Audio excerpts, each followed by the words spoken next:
All right, Hunter Hayes, how you doing today? I'm doing great. How are you? Well, I'm doing fantastic. Congratulations. Thank you so much. This deal with Atlantic, you got a record coming out, huh? Yes, we're going in to make it next week. I could not be more excited. I heard you have like 50, 60 songs you've demoed. Yeah, we've got quite a few.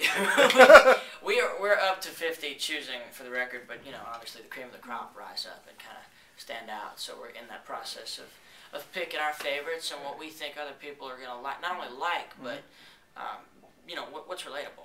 You know, what everybody can feel. Exactly. You know, songs that make sense to everybody, not just me, because it's not about me. Yeah. In any way, shape, or form. So. Now, I would say you're a newcomer, but you're really not a newcomer. You've been performing since you were, what, 5 years old? Yeah, of course I'm a newcomer. Of course I am. Yeah, well, I did start young in sort of a local heritage sort of genre in Louisiana. Cajun music I started in. Played a lot down south, made my way up north, and then we ended up doing a lot of television appearances, public performances, you know, big things, played for the president, got a lot of press. Yeah, I heard President Clinton there, you played there right in the lawn? We did. Yeah. We played, we played for Clinton twice. Really? Yeah, and, but anyway, the Hank Williams Jr. Video, the one time where, one of the many times actually where Hank brought me up on stage, was put on YouTube, and so that got a little bit more exposure, right. And sent me back into Nashville, and it's kind of networked me into the scene there. When you watch that video on YouTube again, is that a flashback? Do you even realize it's you? No, I don't. And it's funny because I remember rare things about the day, you know. I remember the performance. I remember the pre-performance. I remember going to see Hank. I remember actually that day I hung out with LeAnn on her bus for a little while. I would never expect her to remember that with all the things she's been through. But that day we met her. That was the second time I got to meet her. And I remember things like that. For sure, because, you know, that was a kind of a once-in-a-lifetime thing. Well, see, now you're, what, 18, 19 years old? 19, yes. 19, and you're getting ready to record your first CD.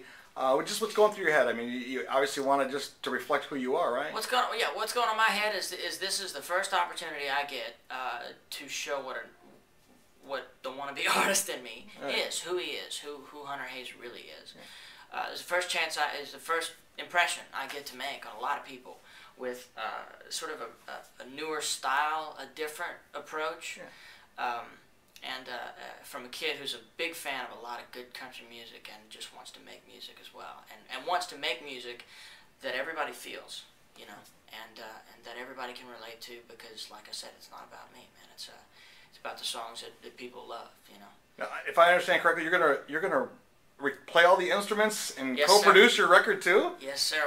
I'm gonna try. And write everything too?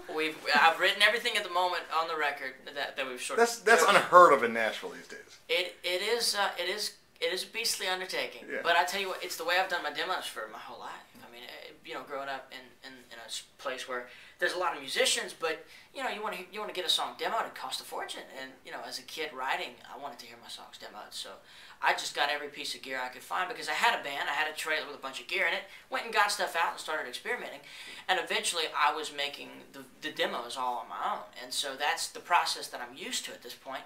It's kind of a habit, really.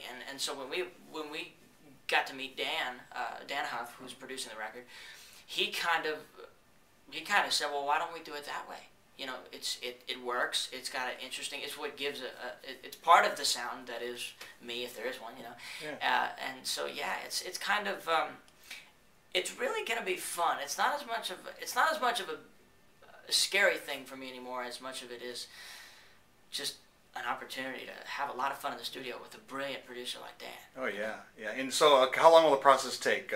3, 4 months? I wish I could tell you. I know for me, it typically takes about the way I like to do it is I like to do a song at a time, and we do a song every 1 or 2 days. You know, we go through, play every instrument sort of, you know, in chronological order, because it's all about the moment for me. It's all about staying in the moment of the song, feeling the song, letting the song become what it wants to be, and so I have no idea how long it's going to take, and that's the cool thing.